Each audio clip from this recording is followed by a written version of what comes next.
how to make a realistic VHS effects in CapCut. Hey everyone, welcome back to the channel. So let's dive right in. First, open up the project in CapCut, choose the video and go to tap on transform and then tap on resize. Then what you want to do is tap on 4:3 ratio and then adjust the frame according to your wish. While doing that, don't forget to like and subscribe to our channel for more tech tips and tricks. So after you have resized your image, tap on the tick option on the top right. Then go back and search for mask, tap on it, and then choose rectangle, and then adjust the height and width.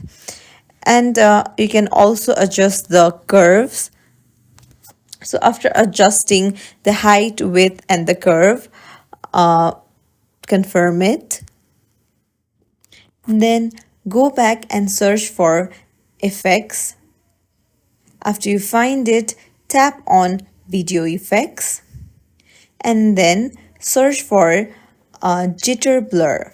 So tap on it, and after that search for strong sharpen. Tap on it too. Then search for oblique blur, but it is only available to paid version. So if you don't have it, you can just skip it. And that's it. Now your video will look like a VHS. That's it. If you like it, don't forget to subscribe to our channel. Thanks for watching. I'll see you in the next video.